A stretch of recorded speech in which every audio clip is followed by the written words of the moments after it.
Hello everyone, welcome to ideal English classes. आज हम लोग इस न्यूज़ हेडलाइन में जितने भी इंपॉर्टेंट वर्ड्स है इसको हम लोग समझते हैं। क्या लिखा गया है? Mamata tries to allay fears over implementation of Waqf amendment act. तो इसमें जितने भी इंपॉर्टेंट वर्ड्स है सभी वर्ड्स को हम लोग समझेंगे। अब बने रहिए हमारे साथ। सबसे पहला यहाँ पे जो इंपॉर्टेंट वर्ड आपको नजर आ रहा है वो आ रहा एले। एले का मतलब होता है कम करना, खास करके उस चीज को कम करना क्या जो हम जिसकी हमें चिंता होती, जिसकी हमें डर होती है, यानी डर या चिंता को कम करना। इसी वजह से यहाँ पे फियर्स वर्ड का यूज किया गया है। फियर्स का मतलब ये होता है डर, चिंता। तो एले का एक आप सिनोनिम यूज कर सकते हैं रिड्यूस। रिड्यूस का भी मतलब होता है कम करना, या फिर जो बहुत कॉमन है एग्जाम में पूछा जाने वाला इसका सिनोनिम है वो है हमारा मिटिगेट। मिटिगेट का भी मतलब होता है किसी चीज को कम करना। मिटिगेट बहुत ही फेमस वर्ड है, खास करके एसएससी रेलवे एग्जाम्स के लिए। मिटिगेट का मतलब होता है रिड्यूस करना, कम करना, या एले का भी मतलब वही होता है। तो यहाँ पे क्या लिखा गया है हम लोग इसके न्यूज हेडलाइन को समझते हैं। पहले लिखा गया है पे ट्राइज। जो ट्राइज जो है ये वर्ब का कौन सा फॉर्म है? पांचवा फॉर्म। और पांचवा फॉर्म का मतलब होता है प्रेजेंट इंडेफिनिट, और न्यूज हेडलाइन में अक्सर प्रेजेंट इंडेफिनिट का यूज किया जाता है। तो क्या लिखा गया? ममता ट्राइज यानी कोशिश करती है, टू अले फियर्स यानी जो चिंता है, जो डर है, किसके बीच में? पब्लिक के बीच में। पब्लिक के बीच में जो डर है उस डर को वो अले करने की कोशिश करती है, मिटिगेट करने की कोशिश करती है, कम करने की कोशिश कर रही है।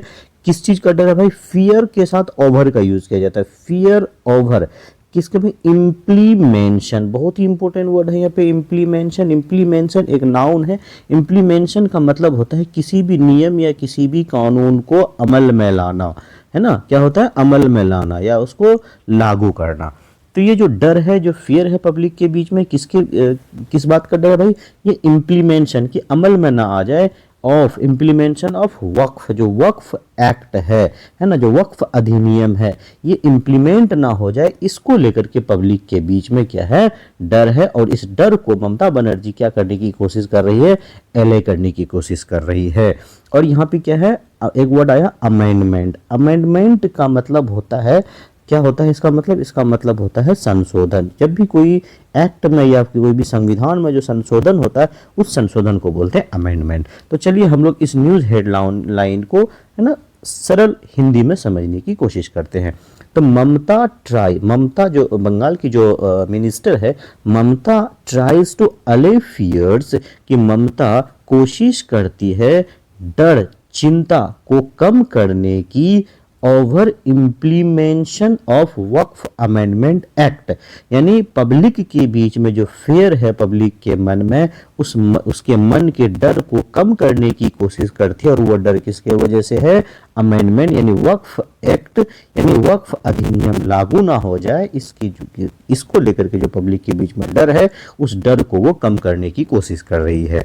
अब आगे क्या करे? आई विल नॉट अलाउ, मैं किसी को इजाजत नहीं दूंगी। कौन कर रहा है ये बात? ममता कर रही है।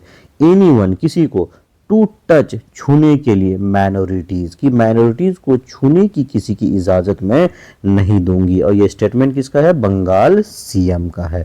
ठीक है। अब फिर अगले लाइन क्या कर रहा है? Muslim leaders accuse her of. अब यहाँ पे एक्यूज आया और एक्यूज के साथ प्रीपोजिशन ऑफ का यूज किया जाता है। एक्यूज ऑफ का मतलब होता है दोषी ठहराना, है ना। क्या मतलब है इसको? दोषी ठहराना। जो मुस्लिम लीडर्स है उसे दोषी ठहरा रही हर किसको भाई? ममता बनर्जी को। किसका बता, किस चीज का एक्यूज मान रहा है उसको? Double speak. यहाँ पे वर्ड का यूज किया है डबल स्पीक। डबल स्पीक का मतलब होता है दोहरी रवैया अपनाना, यानी कहना कुछ और बोलना कुछ और ये जो एक्यूज है किसको वजह से है? एज, क्योंकि ये दोहरी रवैया क्यों कहा उसको?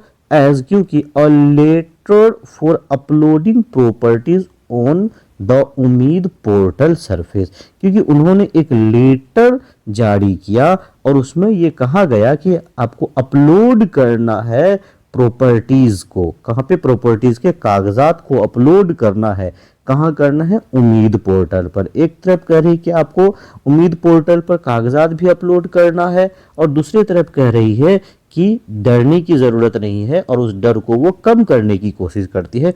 इसी वजह से जो मुस्लिम लीडर्स है उसे क्या मान रही है, उसको मुस्लिम लीडर जो है उसे क्या मान रही, एक्यूज मान रही है, दोषी मान रही है एंड उस पर आरोप लगा रहे हैं। किस चीज़ का आरोप लगा रहा है? डबल स्पीक का, यानी दोहरी रवैया अपनाने का, कि कहता कुछ और है करती कुछ और है। तो आई होप कि ये न्यूज़ हेडलाइन आपको समझ में आया होगा।